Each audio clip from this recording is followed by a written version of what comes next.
Good morning, happy Sunday, and football is back. We're kicking off the season by recapping some of the things that may have happened over the summer, like, Ohio State dominating as champions as they continue to, but also getting prepped for the NFL season. A lot of football to wrap, but then setting the stage as we can get ready for week one next week. We've got our bets lined up for next week. You got to save them for next week, but Will's got some ones projecting that we can review throughout the year. That all being considered, let's get right into it. Yesterday, Ohio State was the game to watch. Mm-hmm. Defending champs, ranked third, because, they lost a lot of their greats and the hype wasn't there. The hype was around the Manning prodigy. We've got a new Manning coming up the ranks, and he's going to carry the baton for Texas and make the SEC's name strong once again. It was crazy how the odds just favored Ohio State. And even in my gut, I'm like, even though the momentum's behind us, we're in Columbus, it's just something felt like the benefit was headed their way. Now, something that we all acknowledged was a bit of a tearjerker, but took a lot of the attention of yesterday's festivities. Lee Corso, a longtime sports correspondent for college football, who has made the morning of top competitive games of each week. He would go to the hottest game each week, and he would bring an exciting element that he created, putting on the mascot's head. And it was his final mascot announcement picking the victor. And it left us all jerking tears. But first, before we could go to the last pick of his career, let's check out the first pick of his career. And it shows how it all came full circle in a perfect way. So October 5th, 1996, Penn State at the Horseshoe with Ohio State University. Going for Penn State in this football game is the fact they come in as look how young Kirk looks so young. Will be very excited to come in. Curtis Enos, an Ohio kid, is going to be very excited. What does that sign say? Stomps puny Newsom. Oh, that's funny. I think the difference in this game will be the difference Go Bucks. in attacking the line of scrimmage, the blitzing, and you're going to see a big Ohio State offense line. I like Ohio State 24-13. All right, good pick. I tell you one thing. Good.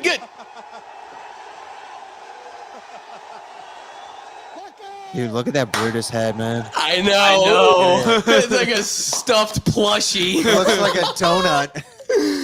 Oh, man. And it was electric. Yep. And you know what's funny is hearing the story of how hard it was to convince the administration. Wife. Yeah, yes. He's like, can you talk to your wife to see if I could use this thing? So Curve's wife used to have an in with the cheerleader. She was a cheerleader. And so they tried to get the Buckeye Brutus's head. And at first they got a no, but with a little extra pushing, they were able to make this a thing. And then it developed into an every week extravaganza. Everybody looked forward to Lee's pick. And so now this past yesterday was his final pick of his career. And again, the momentum was headed with Texas coming into Ohio. I didn't even know if we were going to be able to lock it down. And it was how he said it and what he did that just, it left me choked. All right, this is one of the easiest picks I've ever made. Texas is loaded. Texas is number one. They have a Manning at quarterback. Poor Ohio State. They ain't got a chance. Give me my first love. I love that comment. And we choked again. Yeah. To have a full career like that, wave your goodbye. Do you know how old he is? No. He's 90. Oh my! Like he's that old, and he's literally did it all the way up until now. Like 90 years old, man. That's unbelievable. Crazy. And you know what? I was listening to someone talk about if you would have looked at him after a full career playing football, coaching in his 40s, and say, "Dude, your impact on football is just beginning." Yeah. That's crazy. Yeah. To do what you love for that long. And then I just love Ohio State giving him his own Brutus head. Oh yeah. You gotta. And then the pick delivered. And then what's funny is too, it's like when they played 10 months ago, he picked Texas. Yeah. I remember he picked Texas. I also loved as a send-off that in the pre-show, the whole panel got their own mascot heads. So they're all dressed as... Look at McAfee. He's like, McAfee's been there like 2-3 years. He's like, I get one? Hell yeah. That's so fun. No, is so fun. It was a really great send-off for a staple of college football. There's no other way to describe it. He had like a comment yesterday too. He's like, "Thanks everyone for coming to my funeral." And I was like, he still got it. You know, I didn't want to overload it. the video, this episode with just like clips and clips. There were so many and so many great interviews. They did a great tribute for him yesterday. And one of the comments he made was like, "It's weird." Because it does feel like being at your own funeral while you're alive. All these people are saying all these nice things. And while, you know, that has like a sad shadow that lingers over it, at its heart, the beauty is most of us don't get to experience all those nice things. It only comes about after you pass. That's why it feels like, man, I shouldn't. But at the same time, it's beautiful he got to experience it. Like here's somebody here's the thank you that you get to experience before it happens. So, you know, it was exciting. Getting to the game itself, Ohio State looked strong. You were making the comment earlier about how, you know, you really didn't expect it to be a high scoring game. I definitely thought it was about to be a shootout, especially the Manning kid. Again, mid-season, I think you might see a totally different guy. You should see a totally different guy. But as it was, I'm like, this is who the Browns are building their whole team of, like, to try to pick. Like, our whole regime is based on, I'm not that impressed. But Ohio State looked good. Yeah. It was a solid game. And I was liking your point as well about Ryan Day. I mean, looking at the stats of you lost to Texas and then just won out and kept winning. Team's looking strong, and he's looking like an even stronger coach, which is hilarious as, you know, November, December rolls around. We're sitting here saying, do we need to get rid of the guy? No, he's the best college football coach in the country right now. And he's a staple. Like they didn't miss a beat ever since the national championship win. The game went exactly kind of how I thought it was going to go. It's going to be low scoring. The Manning hype, I was like, he's a Kennedy, right? Like he's football royalty. You know, he's like a Bobby Kennedy right now. You know, he could turn into JFK eventually, but he's a Bobby Kennedy right now. But it's like he only started 2 games. Right. Like he's only started 2 games before yesterday. Our kid hadn't started. So I was like, all right, you basically have 2 kids who haven't played in a big game yet, but for some reason the hype's all around. By the way, like the fantasy league money, yeah, I won that yesterday afternoon. I put $150 on Ohio State. Okay. I was like that confident. I was like, Matt Patricia, defense coordinator hire. I was like, yeah, we're probably going to have a top 5 defense again. Even though we lost our guy to Penn State, I was like, yeah, we're going to be a top 5 defense. You're telling me a defense coordinator who was great in the NFL, defensive schemes against the best quarterbacks in the world. His first game against a kid who's only played 2 games in college, he's like, this is going to be a walk in the park. Well, it's funny, you know, you're bringing up the betting stats. I saw somebody, you know, preparing their bets yesterday, you know, some content creator, and they pointed out a stat that every time the rookie starting quarterback faced the number 1 team, they lost 0-18. Yeah. Well, that streak just broke yesterday. Yeah. And I mean, that's pretty awesome. But here's another thing. I'd like to look even further into that stat. It's like, how many times did the number 1 team stat that was that quarterback's like first career start or like within 5 career starts, right? A number 1 team had. Usually it'd be like a returning national champ. Kid probably started a year or 2 prior, you know, instead it's like, no, it's like Arch Manning started 2 games against like what? University of Lafayette or like. No, I'm talking about our quarterback. No. That's what I'm saying. But I'm saying how many times has the rookie quarterback, the first career start, gone up against the number 1 team, and that team's quarterback has started still less pretty, than 5 games. Yeah, fair. You know what I mean? It's like probably that's the first time. So for me, it's like both these guys have less than 5 career starts. Why am I looking at that kid like he's some like Joe Burrow at LSU. Like that's the hype that he had. I was like, he's not. He's a young kid.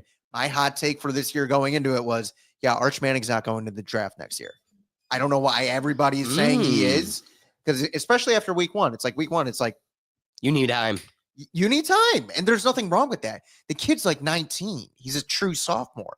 Like he wasn't a redshirt or anything. He went Wow. to Texas early. It's like I'm supposed to believe that the Browns are dumb enough to give the keys of the organization to a 20-year-old. I totally believe that, but it's like the Manning family, not just Arch, Peyton, Eli, his grandfather. They all had like very established, prolific collegiate careers, multi-year starters. Peyton famously was snubbed of a Heisman Trophy, and then still went on to get drafted first overall. Eli was great at Ole Miss, so I'm like, I remember his grandfather like a few weeks ago said like, "Oh, Arch isn't going to be a one and done." And then Arch came out. He's like, "Well, I don't know what Grandpa was really talking about." It's like, no, your grandfather knows. You haven't played.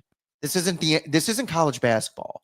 Kyrie Irving can play less than 15 games at Duke and still be drafted and be a great basketball player. Football, these are big boys. It's different. How many great quarterbacks have gone into Ohio State and lost? I could think of a bunch. How many have gone into Ohio State and won? I could think of a few. One of them, the Browns famously drafted, so it's one of those things like I'm not completely on board with Arch being a one and done quarterback. That's a strong take. And you've got me convinced. It'd be stupid to go to the On the top of that, draft. let's get back. You're not ready. We talked about it a lot last year, the NIL. It's like Arch is probably making $8 to $10 million playing at Texas. $8 to $10 million is 19. And you go to college, and it's like, hey, you might go in the first round. Well, I'm going back to school. I'm going to make $8 to $10 million. You know what's funny is I was seeing some other teams within the Big Ten. There's some rumors that like Penn State's going to be a dominant team. Penn State, yeah, They put a lot of money in, and it's funny. This was a take for how much we talked about NIL last year. A take that we really didn't flush out enough, at least, is finally the deck has evened itself. The playing field has evened itself. It was stacked so uneven as the SEC cheated and was paying people illegally. And now it's like, oh, now that we all can play ball, look how quick the dynamic shifted right back to how they were before. I wouldn't even say it's stacked evenly. It's like, no. This is the Big Ten now. Yeah, welcome. You're one boys are home. SEC school that could compete with us money-wise.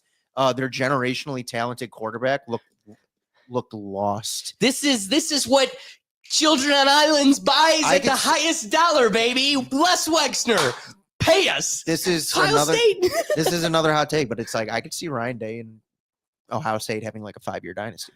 How are you going to compete with this money? We have good young talent. Yesterday's game yesterday was a generational hate watch day for me. I got to watch the SEC get buried again live on national television by all the hype on them, buried. I then got to watch Alabama lose to Florida State, and they were a 2-touchdown favorite. Once again, generational hate watch. And then to top it off, I got to watch smug Dabo Sweeney lose in Death Valley. Generational hate watch. It doesn't stop. That yesterday, I was winning all day yesterday. Oh, dude. Yesterday, all day, I was doing little dances. Little dances the whole damn day. It was great. And it's just so nice to have football back. Oh, it Like, felt like fall. Like a crisp. It is fall, dude. It did. I know we got a couple weeks. It's fall. But it felt like a crisp, cool morning, getting ready to watch Ohio State. And you want to know what another thing? Let's talk about like the hype train completely on Texas. Did Ryan Day look just relaxed yesterday? He did. He looked determined, but he looked like that weight was just gone. Oh, and yeah. now he's just like, shit, we're gonna ruin their day. Yeah. Like it's all on them. We have nothing to lose. We already won it, and it's the first week of the season. Texas will be fine. They'll be fine. Yep. Look at us last year. We lost to Michigan, still national champs. But it's like for them, it's like for Ryan Day, it's like he looked like he lost some weight. Like I was like, he looks comfortable. Yeah. What are you gonna say to me? Do you see the banner that they just unveiled? That was me. Let's do it. Let's take a look. There we go. Bum, ba-dum, bum, bum. Ew. You know, it's like it's so crazy how he like it generally looked like I've never seen Ryan Day that relaxed. And it's like, hey, it's week 1. You're playing the #1 team in the country. Yeah, hey, Lee, it's a great day. You know, thanks for everything you did with college football. It's like he was not even talking about the game. Yes. And then he's out there looking across at them like, remember 10 months ago? We're coming right at you. Quinn Ewers, remember you guys hated on Quinn Ewers? I mean, I think he made a generationally bag fumble when he decided to go to the NFL and not to Miami and make $5 million. Drafting in the 6th round doesn't quite get you $5 million, Quinn, but played a better game against us last year against a better Ohio State team, in my opinion.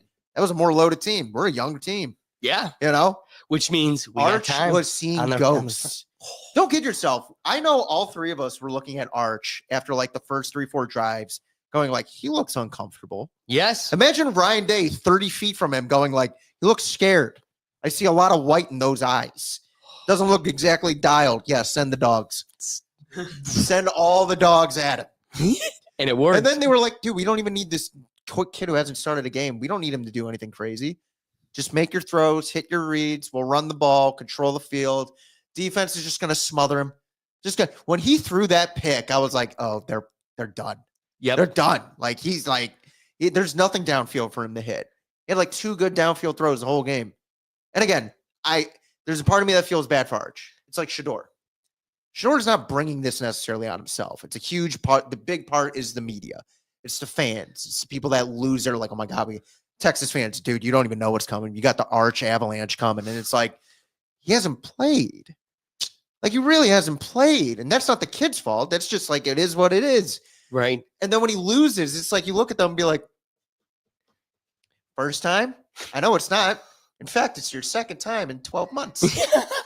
Even less. You could switch quarterbacks. You could switch coaches. We don't care.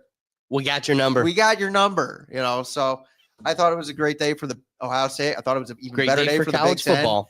And college football's back. I'm That's so it. happy. You know, speaking of great college football that came out of yesterday, I know the dark horse that everybody was most excited for, the hottest game, was Miami University versus Wisconsin. Woo, Love and honor. Oh my God. did you guys- Especially with me and Doug being Miami alum. Here's a clip from the game. This is the parents section. The game was at Wisconsin, and to the best of my understanding, from what I can get, it seems that they're Wisconsin players' parents, but maybe you might see otherwise. So anyway, just check out this clip. And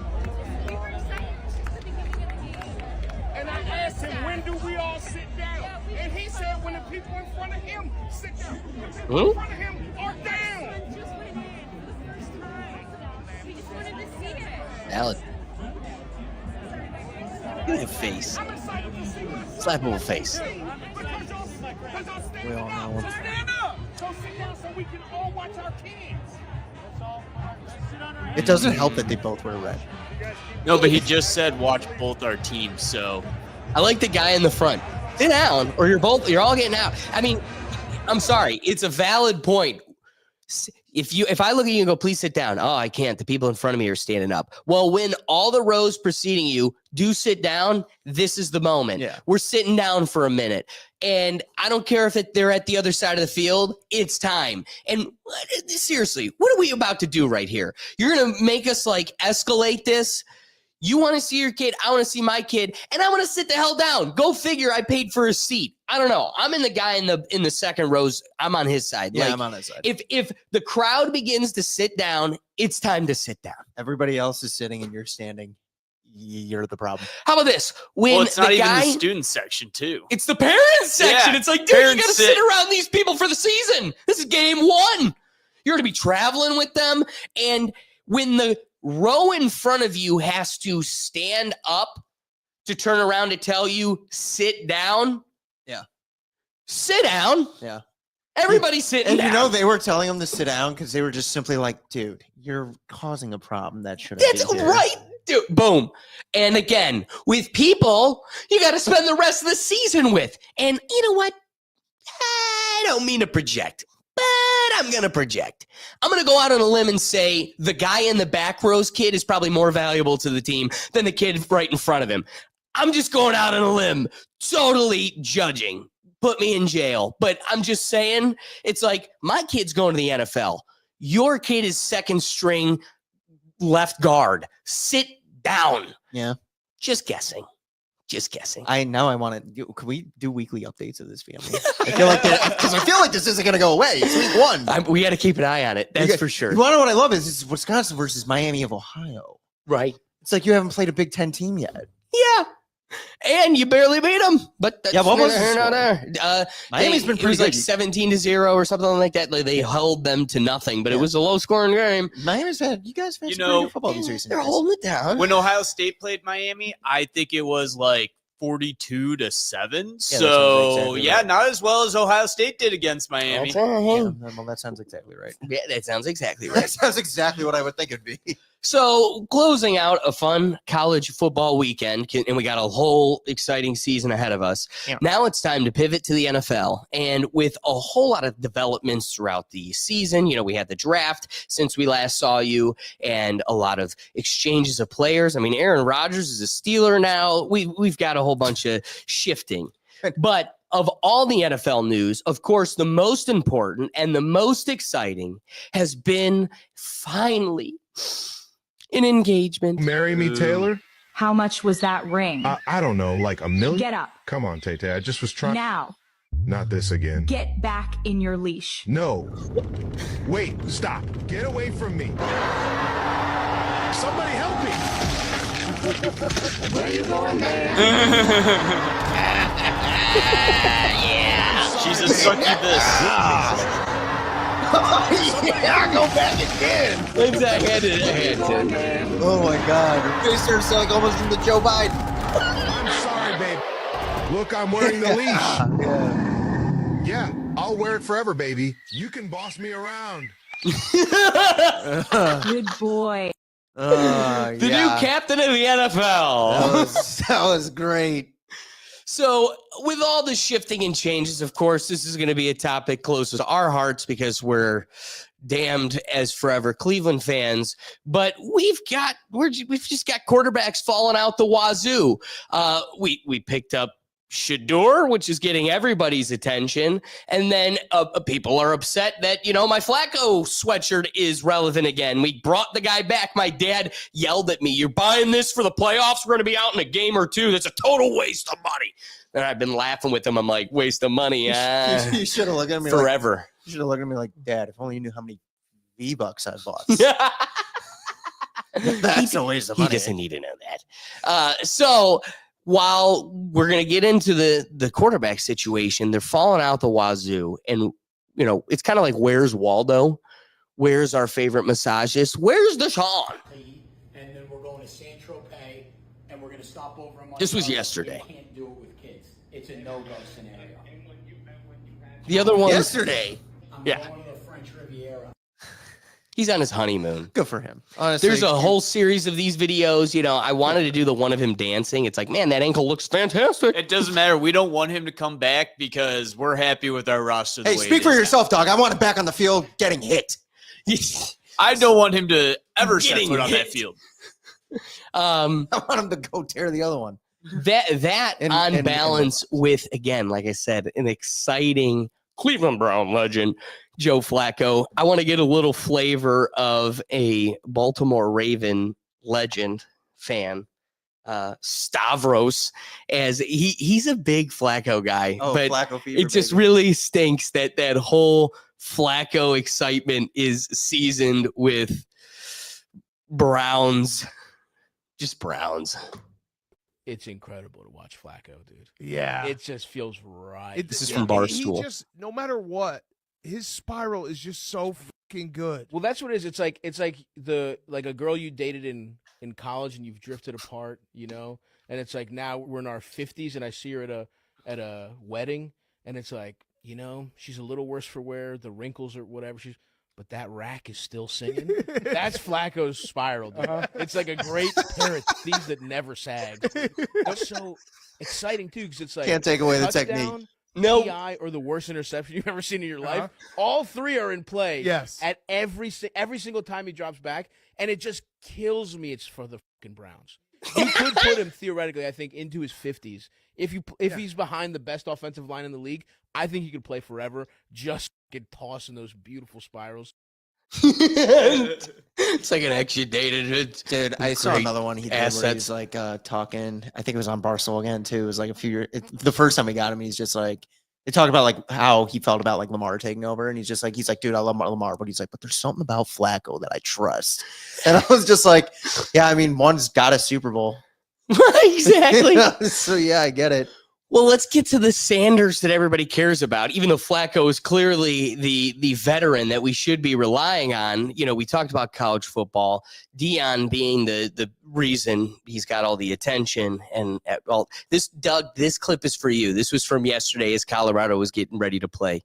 Anything about Folsom, about this stadium that surprised you, that you didn't Yeah. expect? Yeah. The smell of weed in the second quarter really surprised the heck out of me. Like every game, I'm like, dang, like it seems like it's like a light up quarter. You know what I'm saying? Like, so is this the quarter that y'all chose? Like, I'm serious. It's a TV timeout that never fails, and I'm like, wow, what's going on? Because I've never been high a day of my life. So Little does you know, it's always that's 4 kinda o'clock. moved me. That's a Boulder essential, I guess. Truly. Boulder essential. I thought you'd like that, Doug. Okay, so shifting. I mean, it's Colorado. It's Colorado. It's Colorado. So, Will, I'm going to give you the floor. Let's take a minute. Thoughts on Shedeur? I mean, he got screwed. This was clearly a collusion, a conspiracy against him. He was picked super late, not based on anything beyond skill. And I don't know. It seems like the deck is clearly stacked against this guy. Yeah, I mean, I'm gonna go on record and say it. We were on the main show when you were out of town in the other country, and I literally was on here and be like, he's not getting picked before the 3rd round. And Ricky, our friend Ricky, was like, no, he's got to go. I was like, he's not that good, which is fine. That's fine. I have nothing against Shedeur. Right. Everything I saw that he does wrong in college, I saw him do in preseason, and I was like, if you're an NFL coach, your first step back when the pocket collapses should not be 5 yards back. It should be move up in the pocket or at worst left or right. Right. What did you do? You went backwards. He dropped so far back. And he in the first preseason game when he played well, he did that too, but he was able to turn them into pretty decent plays. The issue is, it's like, yeah, you're in preseason. These guys are only going to get faster and better. You don't have Myles Garrett or a Trey Hendrickson or a TJ Watt chasing after you yet. You know, your 5-10 yard dropbacks out of the pocket, you know, that's not going to. NFL coaches, not just Stefanski, do not want to see that. Correct. They don't want to see that. And it's like Gabriel wasn't like that. Like, he just sort of like stayed in the pocket, stayed within his limits, and made throws. Sometimes that's all I want to see. He also Especially if knew it's like when I'm to looking throw at it. Gabriel, it's like, you're going to be a backup. I Yeah. want to see you look like you're good enough to be a backup. And Right. same with Shedeur. But it's like, I think he tries to do too much. Because in Colorado, when you play to Colorado, you can get away with that. Why? Because it's Colorado, and they might win 8 games in a year. Right. You know, I understand it's Colorado, but it's like Gabriel, multi-year starter, Power 5 schools, a lot of success. I get it. I understand his height is an issue. You don't have to convince me that he's a pretty good quarterback. It's like when Bo Nix played 5 years and people were like, oh, he's so old, still in college. Shows up in the NFL with Sean Payton. He's looking pretty damn good. Right. Looks like he's won a lot of football, played a lot of football, seen a lot of football. How many different offenses do you think Shedeur Sanders played in his life? Not enough. I know he's played his dad offense a lot, all the way up until this year, as far as I know. And then he probably showed up, and it probably was a learning curve. Now, Shedeur's not saying or doing anything that's disproving, like, I don't, like, again. Beyond driving over 100 miles an hour. True.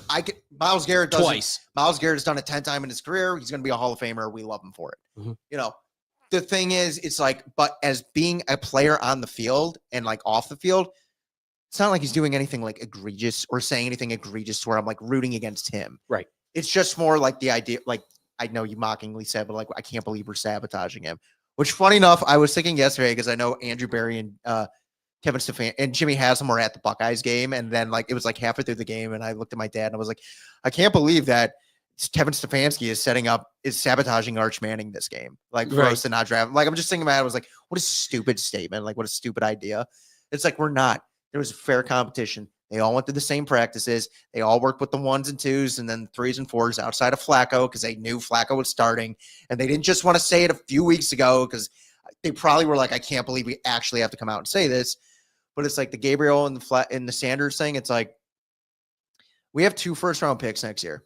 I don't expect either of you to ever start for us. And quite frankly, especially leaning more towards Shedeur, I looked at him after his preseason game and be like, you need to play a lot of football before you're probably considered a franchise guy. Right. And that's fine. Like, that is fine. The problem is when you say that, it's like, oh, you're awful. You're an awful person for suggesting that.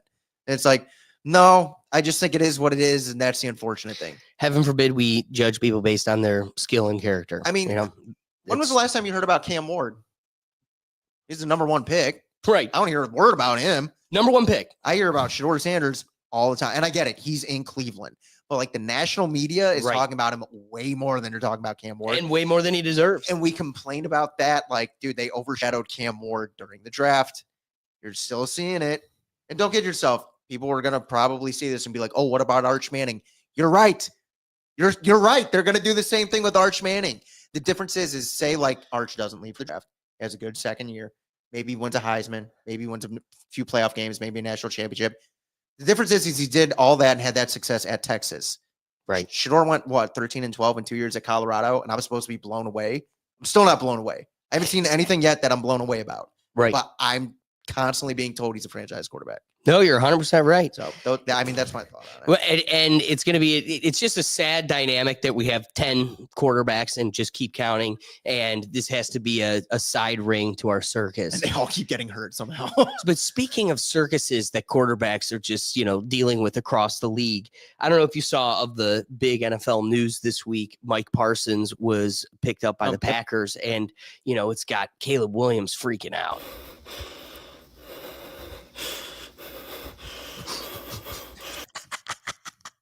I love that so much. I don't care who you are. The internet never loses. Never loses. Also prepared for the season, with all these shifts. Let's tap into Bengals training camp. From Bengals practice facility, it's been reported the Bengals have started a car wash to earn enough to pay Trey Hendrickson finally. First Higgins, then Chase. It's not a joke. We're broke.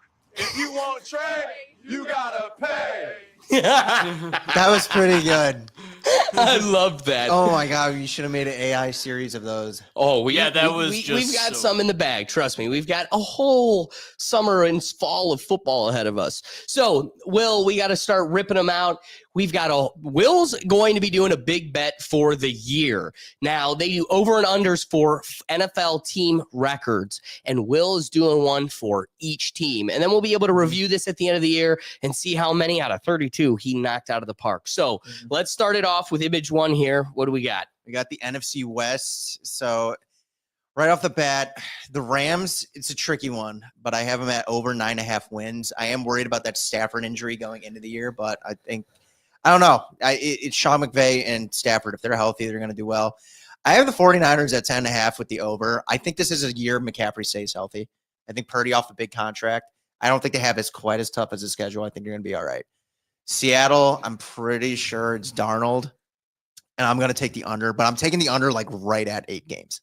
I see him having 8 games. And the Cardinals, I think the Cardinals are washed. I think Kingsbury and Kyler. I do too. I just don't think Kyler's worked. And I think he has all the talent too. I just don't think he has like that drive to do it. Well, and I just think it's the organization around him. They can't. Like Marvin Harrison got drafted there and you never heard a word about him. Yeah.